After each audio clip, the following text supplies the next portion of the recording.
thank you. Yes, really appreciate everyone joining across many time zones. As you will have just heard, we will be recording this meeting. So of course, if you do not wish to appear, please do feel free to turn on your camera.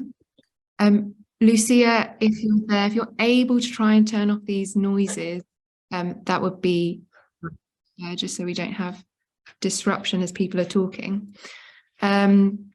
So welcome. My name's Ellen Smith and I'm the Schools 2030 Global Research Coordinator.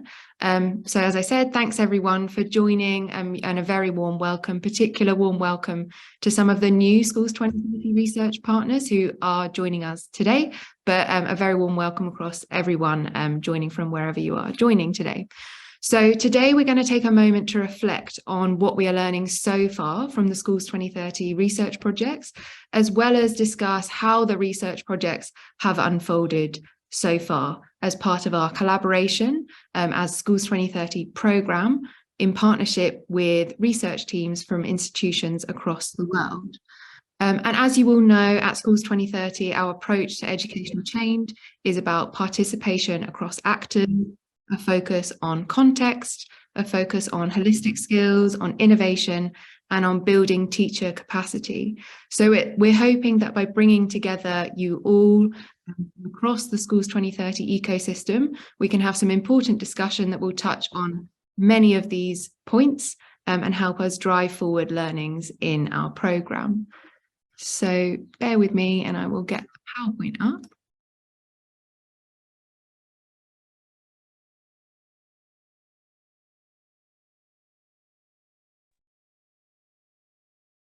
And I hope you can see that.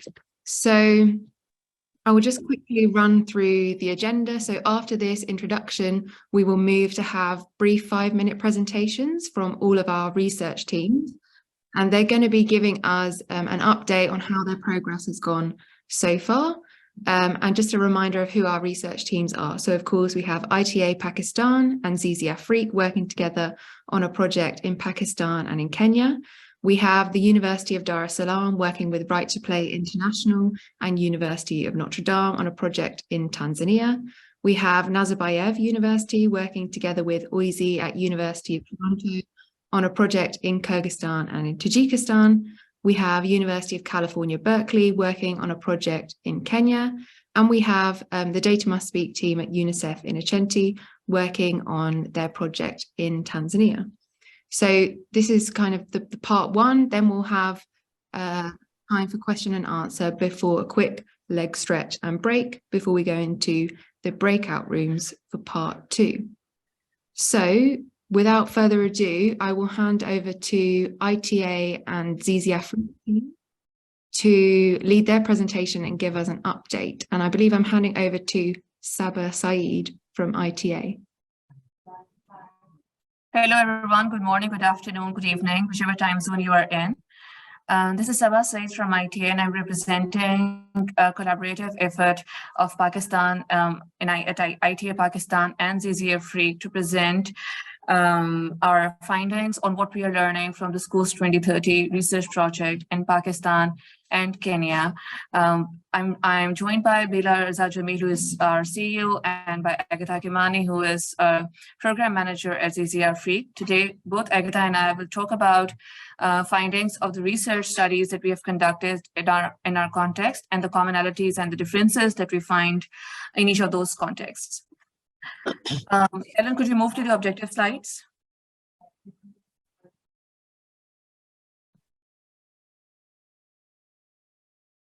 Oh. Is that right, Saba? Can you see that? No. Still stuck on the first slide, Ellen. I'm sorry. I'm going to stop sharing and reshare and see if that works. Our research is titled Catalyzing Locally Rooted Education Solutions to Improve Holistic Learning Outcomes in Pakistan and Kenya. Whilst Ellen fixes the presentation, I may talk about the context a little bit. In Pakistan, it's taking place in 2 regions.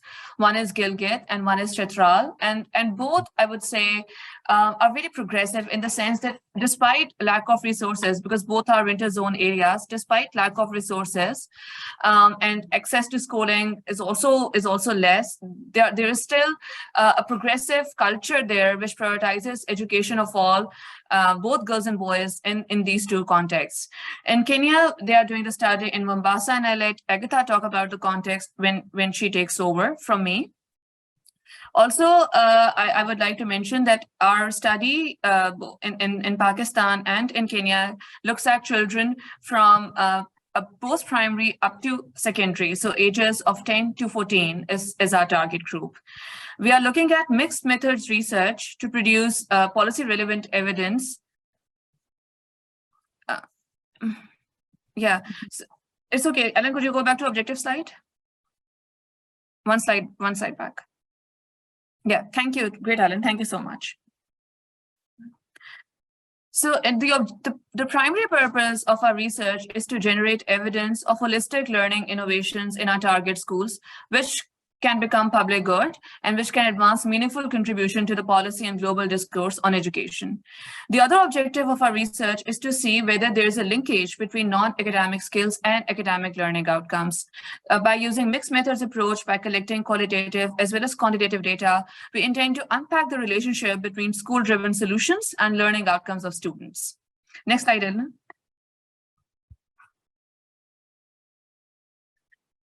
Some of the themes that we are exploring within our research in our respective context is first, what is the current approach to non-academic learning within schools? How do different stakeholders, what do different stakeholders think about non-academic learning? Is there an understanding which is common, or do they differ in their perceptions or their understanding? What is really the mechanism or the approach that they are following within the school systems? Next, we are also looking at the usage and scale of technology to deliver values and skills. Does it accelerate overall learning? Do schools leverage technology? If not, what can we do to sort of raise awareness about the usage of technology in those contexts? We are also looking at the elements of inclusivity and equity. Do the learners from marginalized backgrounds, are they really learning non-academic skills? How do schools make sure that learning both of academic as well as non-academic skill reaches all children? We are also looking at the kind of challenges and obstacles that schools face in learning of values and life skills. It may range from limited budgets or workforce capacity or resistance from parents or other political economy aspects that we have uncovered through qualitative interviews with key informant officials. And we are also, then lastly, we are looking at methods and approaches, sort of entry points, I would say, that could be deployed by Schools 2030 to deliver and assess non-academic learning. Next slide, Ellen. As I said, we are adopting a mixed method approach to produce evidence on linkages between non-academic skills acquisition and academic learning within the two contexts of Pakistan and Kenya. We are looking at 25 schools and 2 youth centers. In Pakistan, we are doing Gilgit and Chitral, and in Kenya, we are doing the Mombasa County. Next slide, Ellen.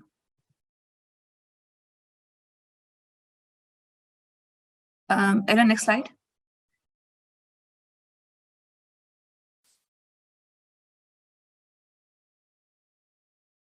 So far in Pakistan, we have collected 3 rounds of survey.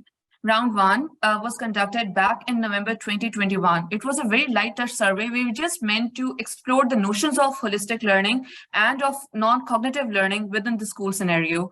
The other 2 rounds were full-fledged research surveys that were carried out in Gilgit and Chitral. The first of those was carried out in May last year, which we are presenting today. And the other one, the second one, has been most recently conducted in November and December 2022, which we hopefully will be able to present at CIES this year. So from round 1, for Pakistan, we have used a live assessment framework and grid scale tool to assess children's acquisition of non-academic learning. We have also conducted teacher and head teacher interviews. For Kenya, they have used a live assessment framework again, as well as ICANN tool to assess literacy and numeracy outcomes of children. They have also conducted parent, teacher, and head teacher interview. Next slide, Ellen. Some preliminary findings from Pakistan. We will be diving deep into these findings in the breakout room, but I just wanted to sort of frame the whole situation where we see a consensus among parents, teachers, and head teachers who really perceive non-academic skills to be very important, but their perception differs. They do agree that the skills are critically important for students and that will lead to some favorable life outcomes. However, their perception differs. So, for example, parents might view non-academic skills as those relating to communication or discipline. And then teachers might think that it's also important for children to learn about financial literacy. Head teachers might view of these skills as social emotional skills, building confidence amongst children. So they all differ. Their perception and their understanding differs, but they all agree on implications and importance of this type of learning for student success in later years. Parents perceive schools as a primary source of learning. This is really important. Whilst there's great appetite amongst parents that this kind of learning should be prioritized, there is a certain degree of resistance that shows that they're not willing to impart such skills at home. Rather, they are willing to rely on schools to deliver such kind of learning to children. In terms of technology, we do see, again, a resistance from schools or maybe a lack of resources that prohibits them to leverage technology to impart such skills. But then in our breakout rooms, we'll be discussing more about it. The key obstacles remain. I think these are common across Pakistan and Kenya, that there's inadequate training for teachers. The capacity building does not really focus upon the acquisition of non-academic skills, and that could be embedded within their usual teaching learning pedagogies. There are insufficient resources and there's lack of parental involvement. The methods to sort of involve, I think, to sort of involve education holders remain very important, and that's a key finding as well. Ellen, could you go one slide forward? Or one slide back? I was presenting Pakistan. Yeah, sorry.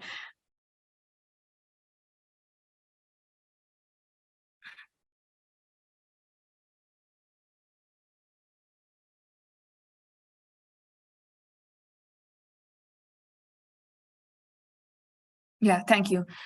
I think it's very important. Sorry, Saba, I think there may be some delay of when I move the slide. And also, can I just point out, we've had 5 minutes of your presentation. So would you be able to just... Yeah, I'm just finishing. Yeah, just finishing. So the feasible methods, again, include involvement and training of family members, active collaboration with stakeholders, and leveraging technology. Agatha, if you just take a minute to present the findings from Kenya, we can then pass this over to the other team members. Next slide, Ellen.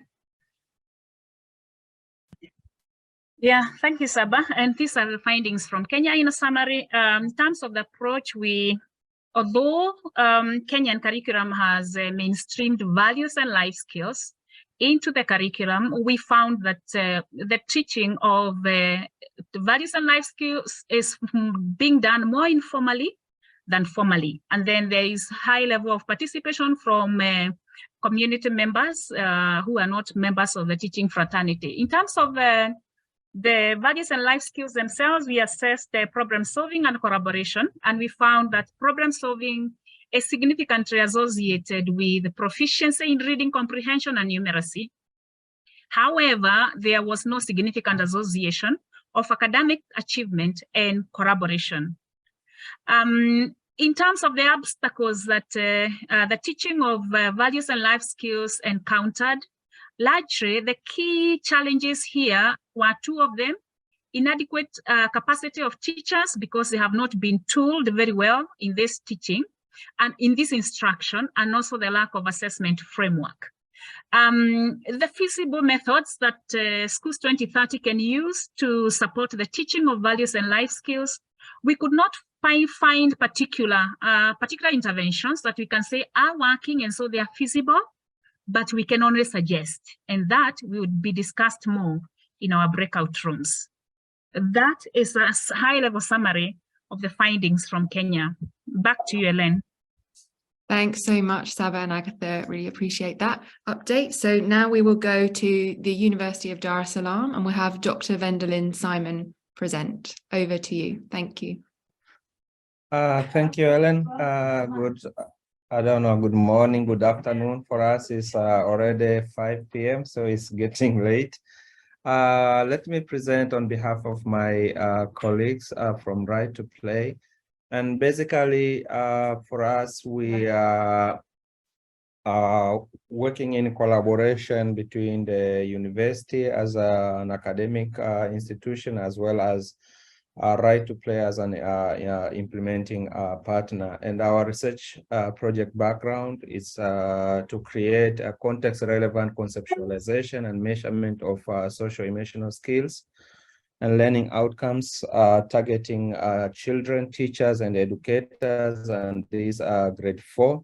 But secondly, we also want at some point to assess which elements of learner-centered pedagogies, and here we are referring to play-based learning as the main approach by Right to Play, and design thinking approach by the colleagues Aga Khan, and how these two pedagogies can improve the holistic skills, especially focusing on the social emotional learning skills, as well as the performance of the students.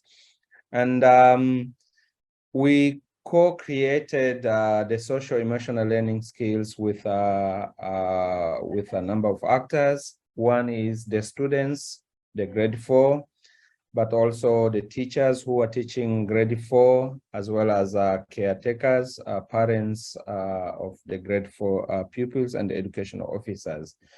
We are working in Tanzania, targeting 4 districts, 2 along the coastal region, 1 in Dar es Salaam and Lindi, and then the other one from the western part of the country. Next slide, please. Yes, so our research project is in phases. So far, we are done with phase 1 and phase 2, and we are now planning for the final phase. And the first phase was basically working with the key actors on the ground to co-create the social emotional learning skills. So we had focus group discussions with class 4 pupils, but also the guardians, and we also had in-depth interviews with the teachers.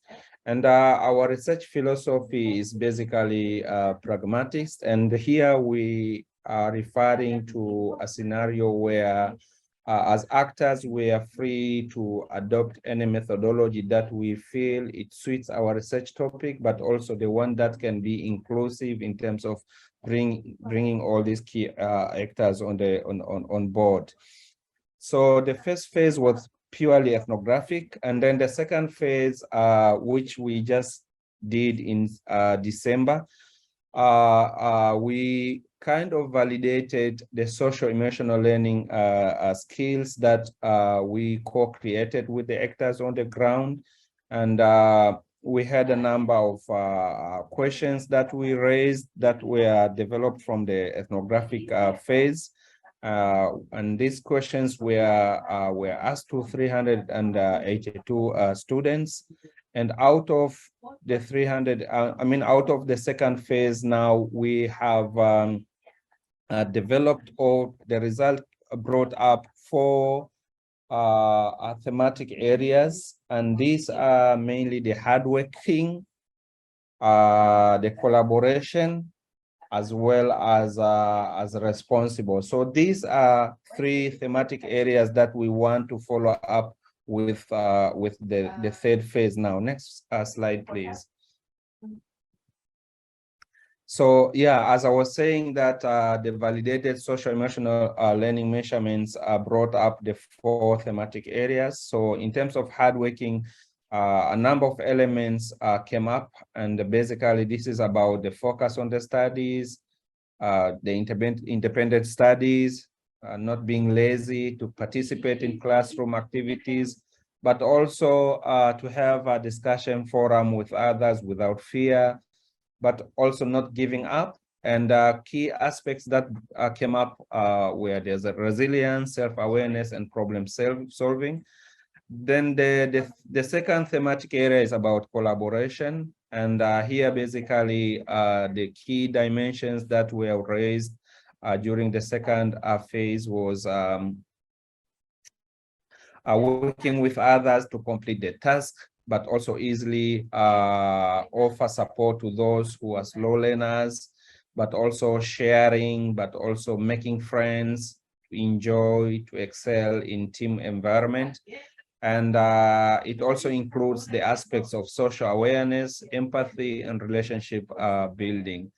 And the third thematic area that came up through the first phase was respectful, and key issues that were raised as we follow up includes listening to instructions, trying the best to complete the task, but also being attentive when adults are speaking, listening carefully, being liked by others, and this can be students, teachers, or parents, or community members, but also being calm in a situation where things are not working out.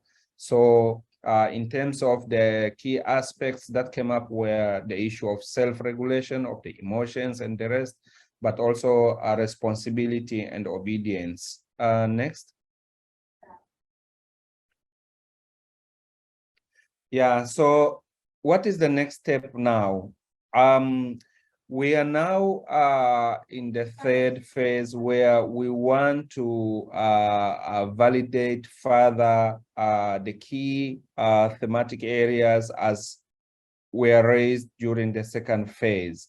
But we also want now to kind of zoom the thematic areas in relation to what Aga Khan is doing in Temeke and Lindi, as well as Right to Play is doing in Serengeti and Tarime. So we want to go back now to the key approach that are being used by the two partners, and that is basically the play-based learning as well as design thinking, and to see if what we co-created with the actors on the ground match with what the two implementing partners are doing on the ground, and how we can complement the two. So that is the third phase, which is supposed to be happening either this January or early February. Next, I think this is the last one. Yes, thanks so much, Vandalin. Thank you for that update. We'll now swiftly move on to the next project, and we're going to have Dr. Dushan Shamatov from Nazarbayev University. So over to you, Dushan. Thank you, Ellen, and hello, everyone. Ellen, I have a request. Because I'm a university professor, I have a habit of losing a track of time. Can you remind me when I have 5 minutes? I don't want to go beyond 5 minutes. Okay. Yes. The title of our research is really, the title is Exploring School-Based Education Quality from the Stakeholders' Perceptions. And we are conducting this study in Tajikistan and Kyrgyzstan in the light of, in the context of the School 2030 initiative. Next slide, please. Of course, when we talk about quality of education, it's a contested area. Many people have different definitions.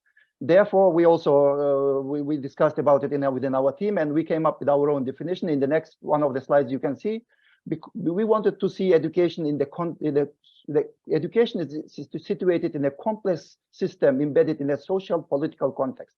Our study is a 2-year research project, and we won this research grant like our other colleagues. And the next slide, you can see that it is from the, and then please, next slide.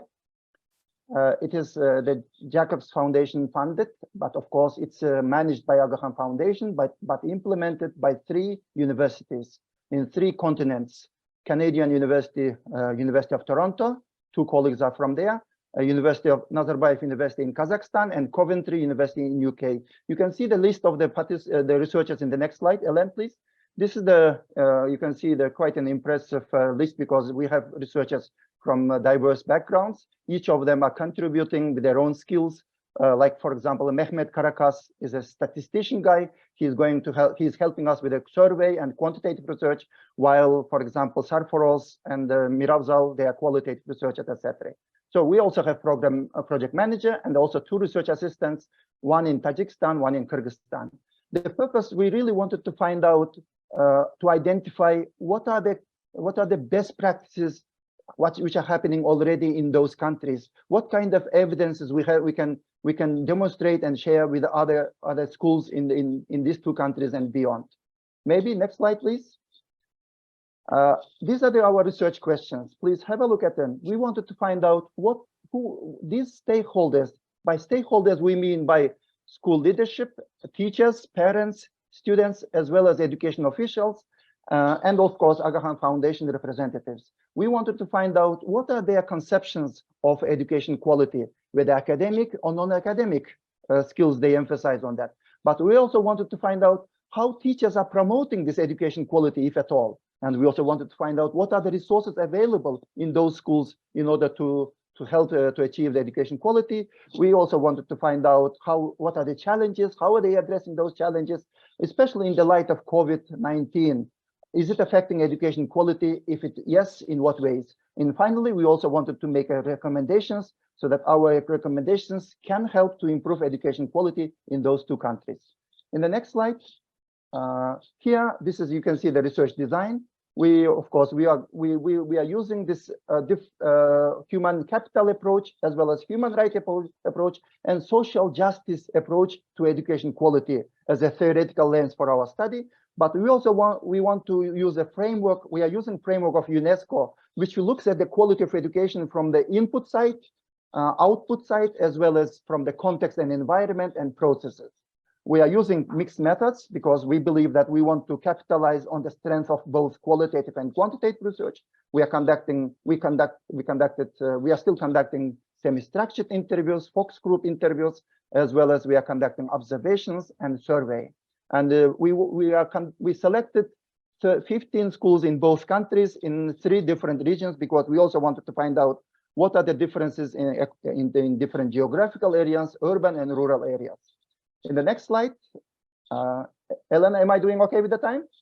You have 1 minute left. Yeah. Good, perfect. Maybe in the next slide, very brief snapshot, because we don't want to go details of the findings, because we are hoping to discuss it with our colleagues, partners from Aga Khan Foundation of Kyrgyzstan and Tajikistan in a breakout room. But in a nutshell, here we have in 2 countries. In 1 country, we have already collected data, and we now are going to present the preliminary findings of our study. But also, we are very hopeful that this year we want to do some dissemination activities, as well as we want to do some capacity building in research. But in Tajikistan, there are things that beyond our control, but we are working very closely with our partners in Tajikistan. We want to get permission because we had to really remarkably adjust our instruments because of the sensitivities, and our instruments are greatly changed, but we still are waiting for the approval. As soon as we will start our data collection in Tajikistan. Thank you very much. Thanks, Dushan. Sorry that skipped over and bang on 5 minutes. So perfect. Thank you so much. Next, we will go to University of California, Berkeley, and we're going to hear from Dr. Rebecca Zhu. So over to you, Rebecca. Thanks, Ellen. Hi, everyone. My name's Rebecca. I'll be speaking on behalf of the Berkeley team today. So our project is about the development of picture comprehension and about potentially improving learning materials and assessment tools that we use in global contexts. So our research question on the next slide is basically, I really want to highlight one set of projects that we've been doing in Kenya, where we've been asking if early variation in picture experience is related to the validity of assessment tools involving pictures. And so in other words, children growing up in different kinds of contexts get different kinds of experiences with pictures early in life. We don't know how much children in global contexts actually understand what pictures are. And consequently, for kids growing up in picture-sparse contexts, is it valid to use assessment tools involving pictures in these contexts? So we went to Mombasa County to a very variety of urban and rural primary schools. We tested 192 kids there who were in their very first few weeks of formal schooling, so right at the start of their school year. And what we did was we gave them a PPVT style vocabulary test in Swahili, which is their primary language. And for 96 of these kids, the vocabulary assessment involved pictures. And for the other 96 kids, it was exactly identical, except it involved objects. And so the PPVT is a really sort of classic assessment that's used in a lot of contexts. And what you see here, you see a kid kind of doing the classic PPVT. He's shown 4 pictures and he's just told, show me the pencil, and he's supposed to point at the right one. So on the next slide, so this is just an example. We gave kids a variety of different words, which I'll talk about more in the breakout rooms.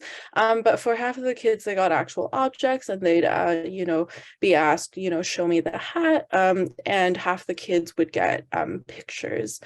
So they were exactly identical, but in picture form.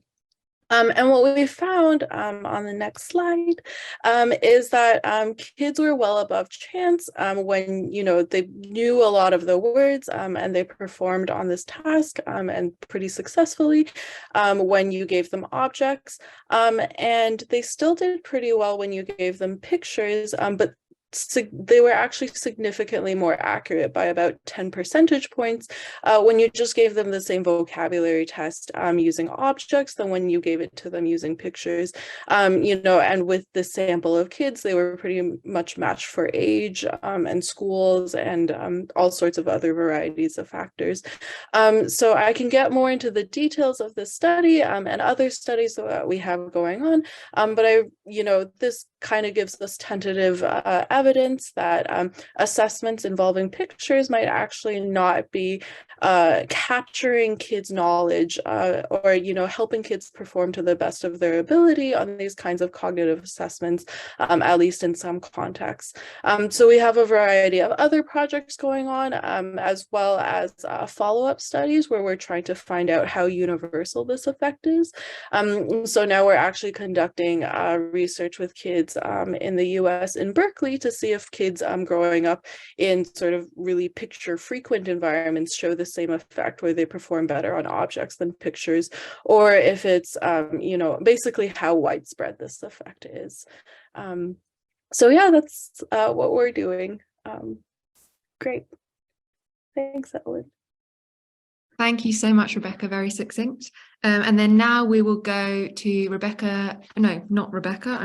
Jessica Bergman from the Data Must Speak team, telling us about their project in Tanzania. So Jess, over to you. Thanks so much, Ellen, and Happy New Year, everyone. Good morning, good evening, good afternoon. I'm Jess Bergman. I'm one of 2 co-managers for the Data Must Speak research team, supporting our implementation across 14 countries. And I'm joined by one of my colleagues, Henry, who will help to facilitate our discussion when we get into the deep dive, as he supports the coordination, co-creation, and co-implementation of our research in Tanzania. Next slide, please, Ellen. So a little bit about the Data Must Speak research. Our objective is to identify and understand practices and behaviors that are being used at positive deviant schools, or those schools that are outperforming other schools despite operating in similar contexts and with similar resources. We're really well aligned with Schools 2030 because the underlying idea of our research is trying to identify what local solutions are already being used or already being implemented by school level actors on a daily basis, and how we can scale those practices and behaviors to lower performing schools in order to improve learning outcomes for more children. Currently, the research is being implemented in 14 countries globally. 11 of our countries are in sub-Saharan Africa. Schools 2030, our research is focused in Tanzania, but where we're implementing in both mainland Tanzania and Zanzibar. We kind of have to treat both contexts as 2 different countries. But we're also implementing in the state of Maranhão in Brazil, which I know is of interest to some members here as well. And one thing that we'll kind of talk about is not only are we interested in kind of our country level findings, but also synthesizing broader trends, both regionally and globally. And really great to hear that some of you are thinking about that as well. In terms of our research methodology, we have 5 stages of our research. We're still in stage 1. Our research methodology is country tailored and country specific. So we try and make sure that it's always contextually relevant for the country where we're implementing. In stage 1, we're leveraging existing administrative data sets to try and understand what resources are associated with school performance. And we'll deep dive into this a little bit later on in the presentation, so I won't spend too much time here. In stage 2 of our research, we actually use the administrative data sets to identify positive deviant schools. So those schools that are performing better than what we would expect, given the context that they operate in and given the resources that they have. So it's important to mention that we're not talking about identifying the best schools in Tanzania, but rather those schools that are kind of beating the odds or performing beyond what we would expect. Later on in stage 3, we actually do primary data collection at the school level. So we typically try and do a combination of quantitative data collection as well as qualitative data collection, interviewing a variety of school level actors to try and understand the practices and behaviors that are driving their school to outperform. And later on, thinking about the implications for scaling those practices to more schools. Next slide, Ellen.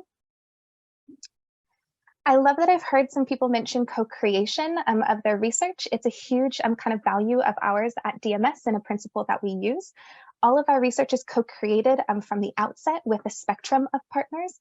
So Ministry of Education officials, which in the context of Tanzania includes those working in the President's office, those working within the EMIS department, the Examinations Council, the Institute of Education, which oversees the curriculum development.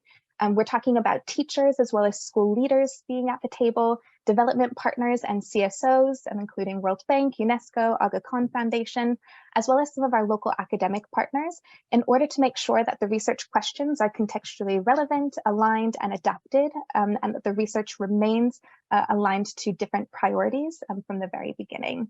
Next slide, Ellen.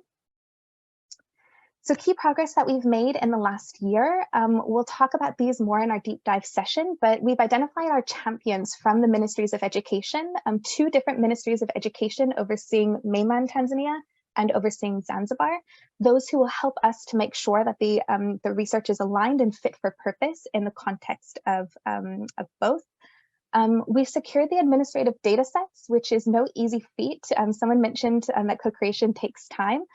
We now have access to multiple years of data spanning more than 18,000 schools in mainland Tanzania and about 500 schools in Zanzibar, which has allowed us to combine both EMIS data, the Education Management Information System data, with examination data to be able to build a cohesive database for the very first time in Tanzania.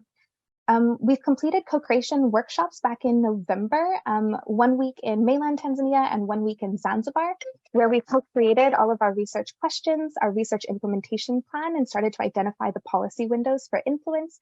And we've started to build technical capacity with our colleagues in data analysis and interpretation. And the last slide, Ellen. So we'll go through these in the deep dive session, but we've broken it down into process learnings from the co-creation process.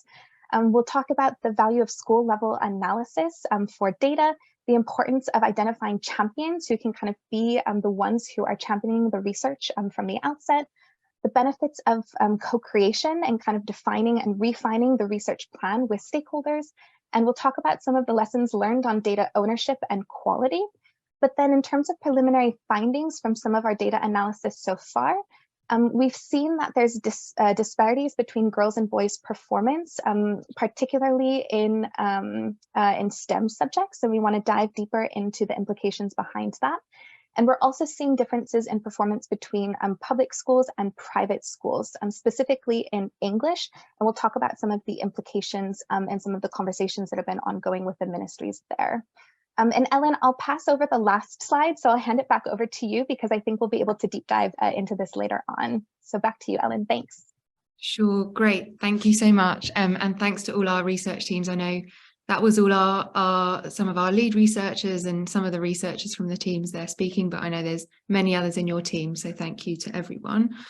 We are gonna stop now for some question and answer.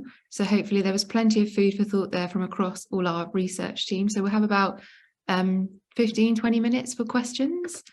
So please go for it. I can see one in the chat already. but please go for it, raise your hand, or you may put questions in the chat. Okay, I can see Andy, you have your hand up. Would you like to unmute and ask your question? Thanks, Ellen, and really wonderful to learn about the process and the outcomes that are already emerging against, again, how we can all maybe remind ourselves that this all began during the start of the pandemic. So just congratulations to the teams, and also really making the effort to share and make those connections between practice, research, and policy. My overall question to any of the teams is related to the last UN General Assembly, where we had a global conference around transforming education systems. I'm curious to understand the political moment that we have in education. Is that an opportunity that you are harnessing with your research and with your future directions of research to make that critical connection between school and systems in terms of the future of teaching and learning for all? So just curious, any reactions by any of the teams would be appreciated. Thanks.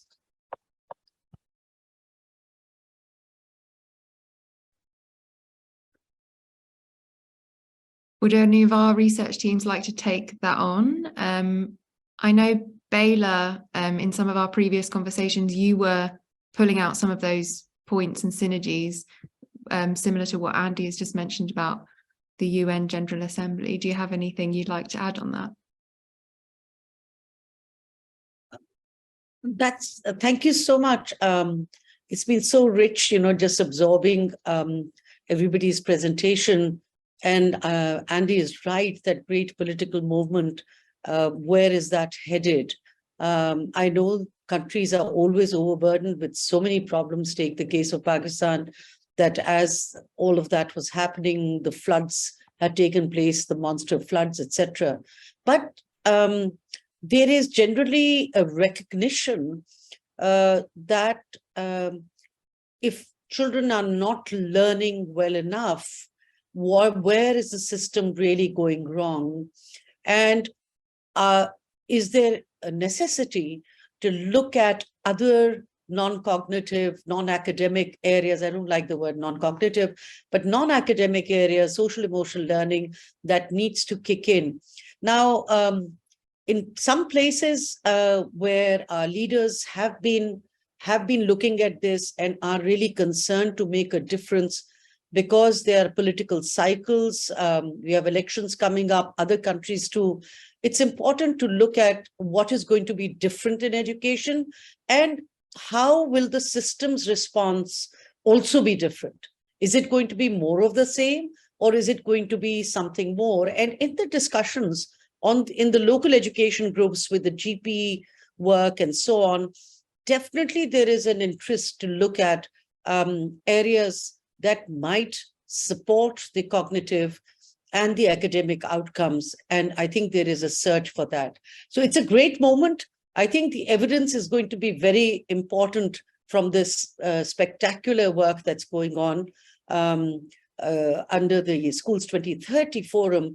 But I think we need to be able to come out of this as we move forward with, 5 or 6 very crisp takeaways for the systems level transformation.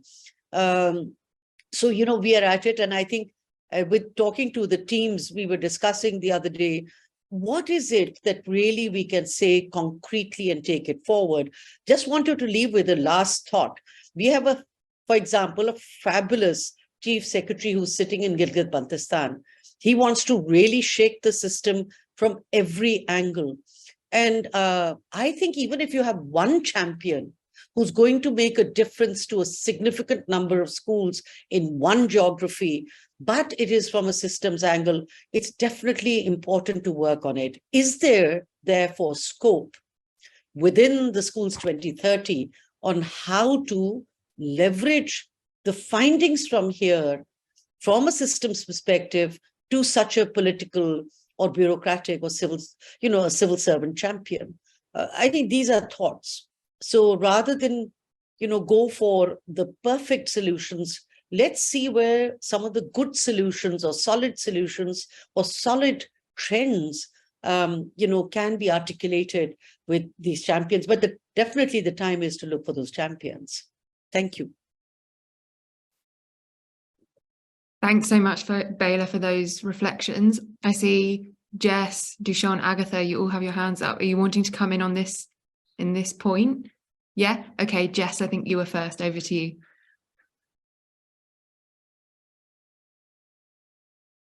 Oh, you're on mute, so we can't hear you. Thanks, Ellen.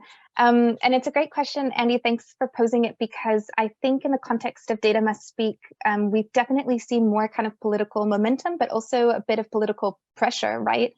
And thinking through how do we ultimately change education systems and how do we focus on learning? And I guess aligned to what Bela was mentioned, how do we redefine learning to be a bit more broad beyond foundational skills? But at the same time, I think there's still political pressure, right? Because we are asking politicians to do a lot. And I think across organizations, there's some different priorities that we're expressing, and politicians don't always know where to prioritize. But I think what we've seen in Tanzania is a relentless focus on foundational learning, and where is it that we need to shift our focus and our investment into the early grades in a hope that we see those return in investments later on. And I think a lot of the kind of narrative and dialogue that we've been seeing is about that systems transformation, but where is it that politicians can look internally within their own systems and within their own countries, rather than having to rely on external research or global research?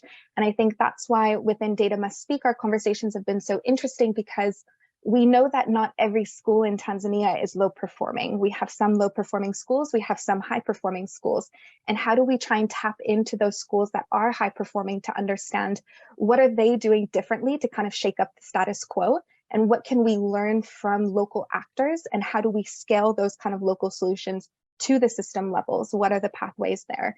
And so it's really interesting, I think, for me to kind of see some of the dialogue shift of how do we reflect internally, and how do we kind of tap into our own kind of existing solutions, and how do we leverage some of what we already have? So for us, it's talking about administrative data sets or data that's already being generated by the country, rather than our research team having to go in and collect vast amounts of data on our own. How do we tap into what the country is already doing and try to harvest some of the solutions, or harvest kind of those small but steady steps towards progress? So I'll end there, but I think just a few points of interest, because we've definitely seen those conversations, I think, deepen as a result of Aga and some of these ongoing discussions. Thanks, Jess. Agatha, did you want to come in on this point? We'll have Agatha and then Dushan. Okay. Yeah, thank you. I wanted to say that Kenya is in a very interesting moment where we are changing our education curriculum systems. We have moved on to CBC, which has mainstreamed values and life skills into the curriculum. And in that case, Kenya and Zizi for that matter, has aligned itself to the system and made use of ALIVE. ALIVE is assessment of life skills and values in East Africa, which has developed a values and life skills assessment framework for the region. And so our Schools2030 project is leveraging that particular tool to be able to measure the competencies for the learners within the project. Now, what we have done is that we have done some cross-learning with ALIVE. And so there is some comparative analysis that we have done with ALIVE. And so now the outcome is helping us be able to contribute to the global discourse. Besides, although now Schools2030 is on a much smaller scale than ALIVE, we are able to compare notes and see how much we can leverage from each other. Now we are inviting, we have been careful and keen to make sure that we invite people who are passionate about the subject of values and life skills into the discussion around the subject. When we have had our learning plans, we have learning webinars that are happening, especially around whole school approach to teaching the subject of values and life skills, and therefore we have taken the moment to invite people who are passionate, politicians who are passionate about the subject, so that they also become part of the people that participate in making their powerful contributions, and thus they become our ambassadors. Now, that is what I would say, that our Schools 2030 project has been able to leverage the political moment in a nutshell in Kenya. Thank you, Ellen. Back to you. Thanks, Agatha. Dushan, did you still want to come in? And we are running a bit behind time, so I'm going to ask you if you could try and be quick, because there's one other question in the chat I would like us to answer before we break. Thank you. Thank you, Andrew. Great question. I will speak for Kyrgyzstan, where we have already data. And Andrew, is a great question. And the School 2030, of course, there is a momentum, but at the same time, I would say there is a challenge, because our research so far shows that there is over a reliance and emphasis on quantifiable, like academic scores, such as Olympiad or national scholarship testing scores.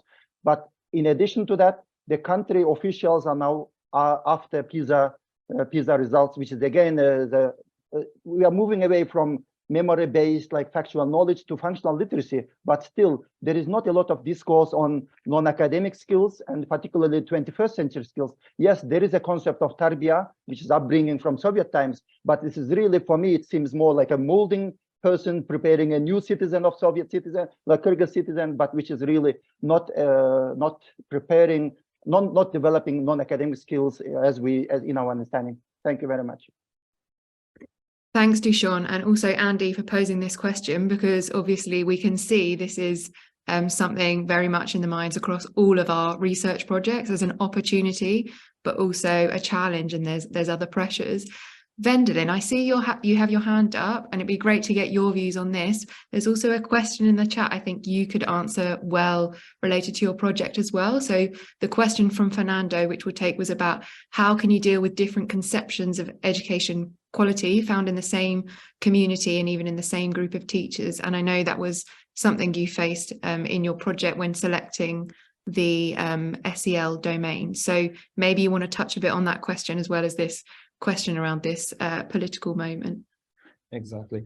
So thank you. Just quickly to the first question that was asked. I think it's a very question that opens up the discussion. And for me, I like just what the previous speaker just said, that, you know, for many politicians, it's about the quantification of the results, you know, how many students,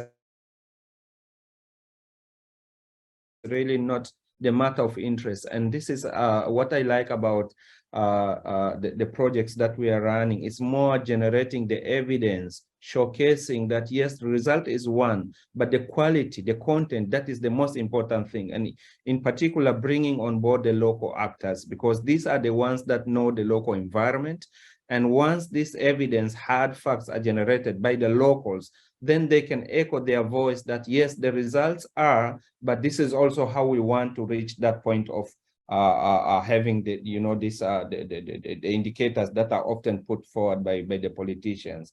Yes, going now to the question that was raised, dealing, or how we dealt and how we are still dealing with the conceptualization in different cultural or local settings. This is one of the challenges that honestly we face, and more or less we are still facing, because we are working at 4 different settings, and these are 4 more or less different communities with cultural backgrounds. So coming together and bringing this conceptualization that comes from the pupils, also from the parents and from the teachers, is a little bit of an art of work. You know, often what we see from our data, like what is being defined as a hard work or collaboration or responsibility in the coastal context is a little bit different from among the pastoral groups, the western part of the country. So what we are doing is actually we created several dimensions, filtering out the conceptualization so that they can become a little bit relevant or a little bit clarified, so that we come to a consensus. So we really have to we really had to ask, if they conceptualize, for instance, responsibility, what exactly do you need? Do you mean? I mean, what are the examples? And then we kind of crossed up with different actors, bringing it to parents, and then bring the educational officers at different levels, so that we come to a saturation point where we all see that, okay, this is now hard work, and this is more or less how we can define it. But to be honest, it's a very good question that was raised, and it is still a challenge that we're carrying forward with us. Thank you. Thank you, Wendelin. And I think we'll draw this first part to a close. Baylor, I see your excellent comments in the chat as well. Making it imperative that we have South-South partnerships as well in generating evidence and forwarding research partnerships. So, of course, something that at Schools 2030 we're trying to do as well. So thanks, everyone. We will break for 5 minutes before we go into part 2, which will be our breakout rooms. And I'll explain when we come back in 5 minutes. So if we could be back at within 5 minutes, I was going to say 2:05, but that's UK time. So see you in 5 minutes time, everyone. I'm back. I'm going to share my screen and hopefully that works.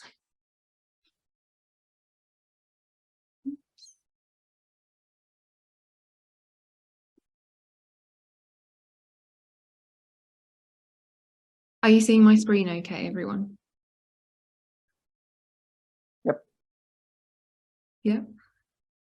So welcome back for part 2, where we're going to go into our breakout rooms and have a deep dive with each of the research teams.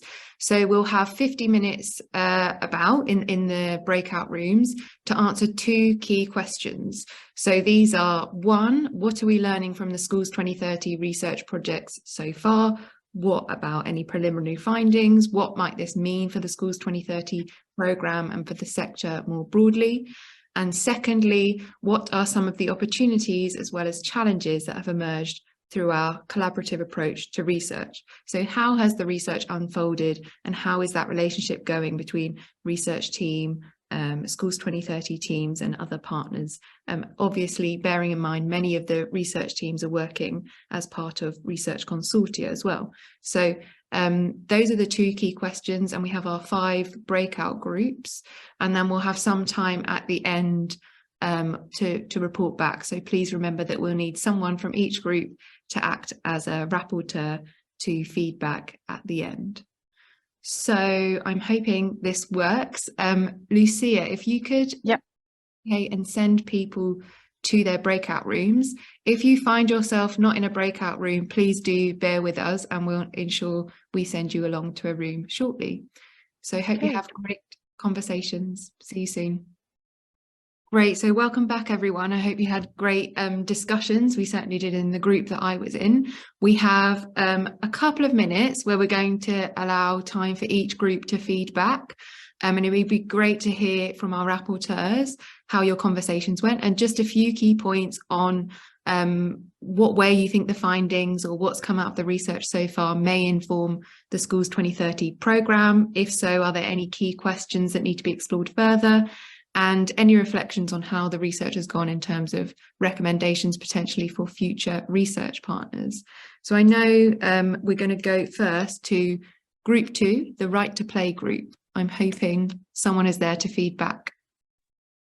Yes, Ellen, I'm here. I don't know why I volunteered. It was an incredibly rich but also complex discussion where we had also to put several questions up back to Eric. So thanks so much, Eric, to summarize the findings. So essentially, as you've heard before, this was about social emotional learning, contextualized measures for social emotional learning. And what I took away was this specific approach of a really participatory approach of picking specific domains to look into. That was one of the takeaways, was that this collaborative approach, this co-creation and co-design approach is taking more time than if you maybe just had a top-down approach to it. So Eric reported out that they ended up with 3 domains. So hard working and respect and collaboration, as I think he presented already in the first part. of the call today, and that you had under these 3 domains, it was like 3 buckets for more items that were included under these domains, and that those were relevant, but also measurable. And then we came out in the discussion, the question back was that maybe other SEL domains that might have been discussed in other contexts, such as resilience and self-awareness and problem solving, that those would really be different. So it's not just about wordsmithing, it's not just about, oh, hardworking could also be resilient, but it's really that you have under these domains really different items that are relevant there. And then I took away, I think it was from Fernando also jumping in, and that led us to the implications. What we value is what we measure/assess, or what we measure/assess is what we value. And I would there conclude then, if you have these contextualized assessments and measurements, that you have more ownership from the stakeholders involved, and this would have then really the direct implication to the education systems that are affected by it. And colleagues, please really trying to summarize this incredibly rich discussion. If I've left out something, please jump in. That's great. Thank you so much, Gelja. Sounds like, yeah, there was a lot in your discussion, as I'm sure there was in all of them. We will go to group 1. So the person from the ITA and ZZAfrique group. That was Nick. Nick kindly volunteered to fill that role. So I'll hand over to Nick from University of Texas. Yes, we also had a very rich discussion with a lot of ideas bouncing around. I'll go through this quickly, and please chime in, other people from the group, because I'm sure. But the kind of 2 things, if I had to pick 2 things that I got from this, was one, the idea that different groups, different stakeholders in the context have very different ideas of what this holistic or social emotional learning, or what these skills actually are. So what do they look like? Whose responsibility is it to impart this? Where do children look for these conversations, especially in terms of from the teachers or from the parents or from other community members, from extracurricular activities? People have different opinions on what this looks like, and also where the children should be getting at.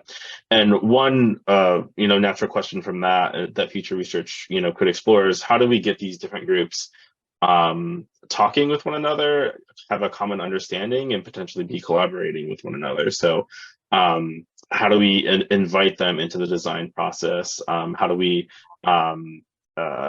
glean knowledge from them in a meaningful way, and then use that knowledge to design new systems or new supports or new policies that'll promote these skills in children. So that was one idea, the different ways in which these manifest and the different groups that are involved in the context. The other big thing was, how do we actually design lessons or tools in the classroom or for teachers that are able to impart these skills in a way that doesn't detract from the more core academic, but doesn't cheapen or lessen the skills that might be gleaned. And so, what are ways that we can provide tools for teachers, or even look at how they're already being done in the classroom? One suggestion we had for future research, or for future projects, was doing more classroom observations to see how teachers are already incorporating these skills or these lessons into their daily routine.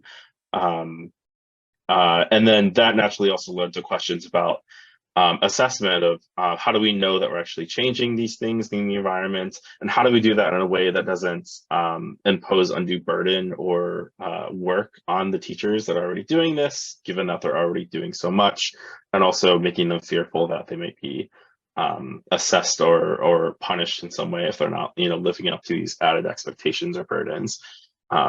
So generally, those are the 2 things. And if I miss something, please chime in. But those are the 2 big things that were sticking out to me. Thanks so much, Nick. And of course, such an important question. How do we get all these different groups talking to each other? Because that's essentially what we want to be doing. Okay, we'll go to group 3. And Dushan, I think that was you feeding back. Yeah, well, a difficult task because I think so many interesting points were discussed. First, Miravzal presented the key findings, preliminary findings of our research in Kyrgyzstan, and particularly emphasizing that despite we have a lot of findings that show that there is emphasis on academic cognitive skills, but still School 2030 seems to create a momentum, using Andrew's word, for really focusing on the holistic child development. And I think more interesting part was really discussion and questions, excellent questions by our colleagues from Kyrgyzstan and Tajikistan. Particularly, they asked questions related, such as, for example, more technical questions. How did we select the schools? What strategies we used, etc. But also more conceptual questions about what were the conceptions of quality of different stakeholders and how do you engage with them? And also, I think we heard a very interesting question about like a lack of school research culture in a context where there is a lot of inspection and checking from the top. How did we really make sure that the participants were not demonstrating their best practices? And Miravzal tried to tackle that question, of course, I think by prolonged engagement and asking right questions, etc. But further than that, also other questions were related. What kind of suggestions we would make to the project School 2030? And I think that was a very intriguing question because from the beginning, our team tried to distance ourselves from School 2030. But I think that helped us to gather data now as we are analyzing. But now we feel that we need to really get closer to understand what School 20 are also doing, because our observation will be even stronger when we write our recommendations. For example, probably we are going to recommend like school leadership is key, like transformational school leadership, because we observed excellent school principal in one of the schools. He has been able to create such a transformative learning environment. If School 2030 is not considering that area, we would recommend like to add the school leadership component, professional learning community. But at the end of our discussion, there were a couple of very interesting questions also. How do we sustain the good work that School 20 is doing for the future? How do we replicate, upscale to other schools? And I think this begs a question for further dialogue, and because I think that we need to continue discussing. And we were lucky also to have Leticia from evaluation team, and her perspective was also very interesting. Now, I think we need to continue having a dialogue in terms of how do we really ask questions about, like Miravzal was asking question, maybe one could consider of conducting even a research. What makes this School 2030 different from numerous other projects? Because there were so many good projects, but there were so many unsuccessful projects. But what makes this particular project very different, if not successful? But then at the end, we agreed that we need to keep discussions and keep dialogues, because we all can share our experiences, ideas with each other to further development of the project. Thank you very much. Thank you, Dushan. Quickly, we'll go to group 4. Any key points back from your group? Thanks, Ellen. Nafisa and Tim, feel free to jump in. So I think what was outstanding was, one, how do we implement the recommendations from the exercise? And we thought that if Schools 2030 focused more on object and picture assessments away from text. Sorry, I'm going to tell someone to mute, shut down there. Thank you. We are two in a room. It would be more beautiful and we move away from the text. Then the other thing is, even around innovations, if teachers got more visual around either objects or pictures, it's something that we think Schools 2030 would take on. And maybe the other thing was a very interesting question around the comprehension of assessment in local language versus English. We're interested to know what were the responses or the situation around a place when a child was asked in Kiswahili, in this case it was done in Mombasa, or if it was done in English.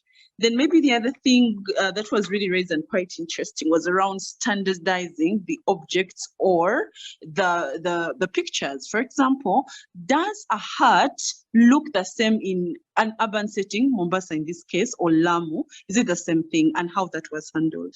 And maybe the other thing that was quite interesting from our conversation was the context being rural versus urban. For example, the intention was to have the research done in Lamu, but that didn't happen. It happened in Mombasa. So we're very interested to know how did that go and what that felt like. One thing I wanted us to flag was and Halima mentioned that when teachers were approached around research, they're very wary because it looks like AKF digs data. Like we're always picking data, we're always asking questions, and we're not kind enough to give them the feedback. So maybe the recommendation was, in the event that we do data, have the grace to go back and give feedback or whatever it is that happened. Then people would, appreciate us as partners and be more receptive of it. Anything else from the team? That sounds great. Thank you, Jeanette, and very relevant questions, I think, for across the projects, and particularly that question around the language. I know that came up at the last Global Forum and has been mentioned in other projects. So thanks for raising that. And then last and definitely not least, Group 5, who with Data Must Speak. Do we still have our rapporteur online? Sure. Andy did pass it over to me, Ellen, so I'll summarize on behalf of the group. I'm conscious of the time, and I wanted to just touch on, in terms of the implications for the research and the Schools 2030 program, there's 3 key pointers that we would like to share. I think plenty has come out of the other partners, and we're all learning together in this, but we've got 3. Value of aligning research with policy priorities is the first one. And I think for Tanzania, it's fortuitous for us that it just so happens that there's a dual review going off at the moment where the Education Training Policy 2014 is being reviewed by the ministry, and at the same time, the curriculum is undergoing review. So I think the DMS research, being that it's actually school-based and not regions or district, we should be able to really provide some inputs into the review process for those 2 key documents which drive education, and hopefully that would feed into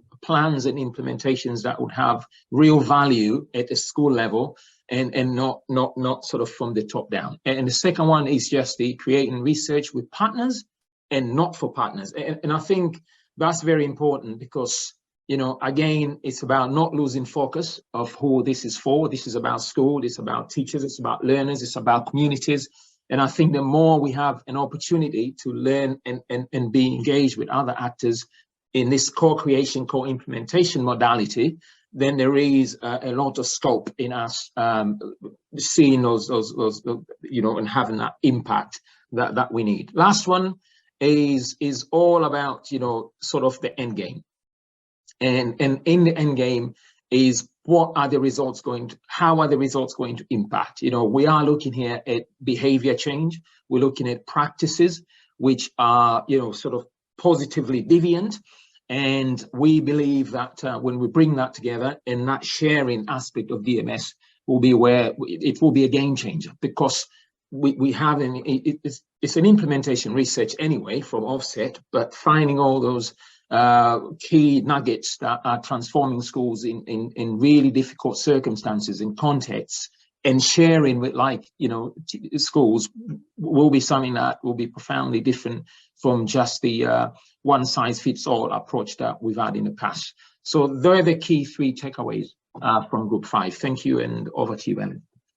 Thanks so much, Henry, and your group. And thank you for raising those key points, and particularly bringing us back to that focus on co-creation, which is obviously at the heart of your project, but is relevant and important across all our projects and all endeavours at Schools 2030. So I think that's a nice point to bring it back to. Thanks everyone once again for your participation. I know we've run over time, but I think that just shows that there's such rich discussion. There's so much going on. There's a lot of merit in bringing people together from the research teams, from the country teams, from supporters, from other partners. So it's definitely something we will want to keep up and keep the conversation going. So thanks everyone once again, and look forward to seeing you another time soon. Have a great rest of the day. Okay. Thank you, everyone. Thank you very much.